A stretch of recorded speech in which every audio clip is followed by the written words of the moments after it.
তৃণমূল কংগ্রেসের সর্বভারতীয় সাধারণ সম্পাদক এবং সাংসদ অভিষেক বন্দ্যোপাধ্যায়কে যেভাবে সোনারপুরে সংগঠিত, পরিকল্পিত এবং চক্রান্তমূলক হামলার মুখে পড়তে হলো তা অত্যন্ত নিন্দনীয়।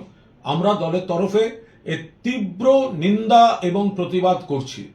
কোথায় ছিল পুলিশ, কোথায় ছিল প্রশাসন যখন তিনি যাচ্ছেন একজন সাংসদ আগাম জানিয়ে দিয়ে কার উপর হামলা হচ্ছে?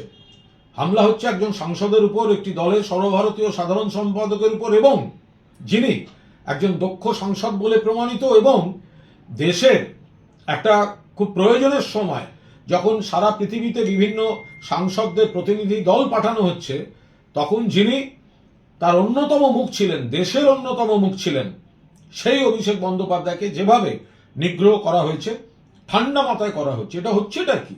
তাহলে পুলিশ কি করছিল? কেন্দ্রীয় বাহিনী কি করছিল?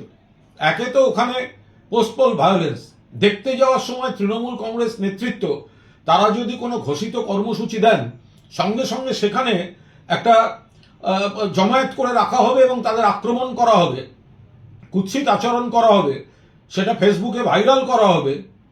এটা তো একটা অত্যন্ত গণতন্ত্র বিরোধী, ফ্যাসিবাদী, স্বৈরাচারী শক্তির একটা গভীর ষড়যন্ত্রমূলক প্রক্রিয়ার মধ্যে চলে যাচ্ছে।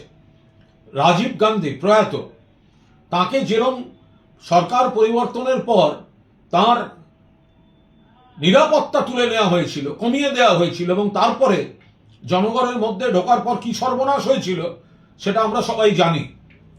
আবার যদি উল্টো দিক দেখি, তাহলে আমরা দেখব যে মমতা বন্দ্যোপাধ্যায়ের উপর বারবার যখন হামলা হয়েছে, 1990 সালের 16ই অগস্ট যখন প্রাণঘাতী হামলা হয়েছে হাজরা মোড়ে, তারপরে ওই হামলা থেকে কি করে মমতা বন্দ্যোপাধ্যায় আরো দুর্জয় জননেত্রী হয়ে উঠেছেন।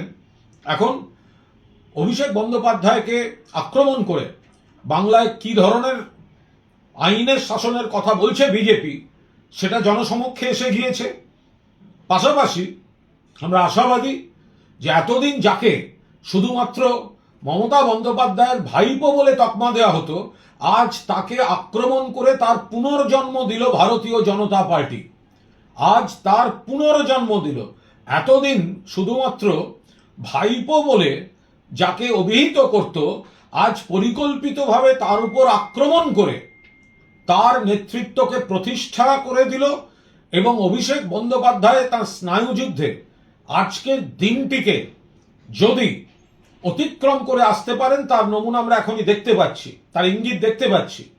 তাহলে আজ থেকে অভিষেক বন্দ্যোপাধ্যায়ের এবং তৃণমূল কংগ্রেসের আর একটা নতুন অধ্যায়ের শুরু হলো। আমরা তৃণমূল কংগ্রেসের যারা সৈনিক তারা এই বিশ্বাস রাখছি, একদিকে বিজেপির এই ভয়ঙ্কর আক্রমণের তীব্র নিন্দা, অন্যদিকে এই হামলার পরেও অভিষেক বন্দ্যোপাধ্যায় যেভাবে তার মানসিকতা দেখিয়েছেন, সারা দেশের সামনে যেভাবে বিজেপির এই হামলার চক্রান্তমূলক আচরণের মুখোশ খুলে গিয়েছে, এখান থেকে যদি মমতা বন্দ্যোপাধ্যায়ের নেতৃত্বে তৃণমূল কংগ্রেসকে নতুন করে প্রতিষ্ঠা করার লড়াইতে অভিষেক বন্দ্যোপাধ্যায়কে এক নতুন চেহারায় দেখা যায়, সেই আশা তৃণমূল কংগ্রেসের তরফ থেকে থাকছে।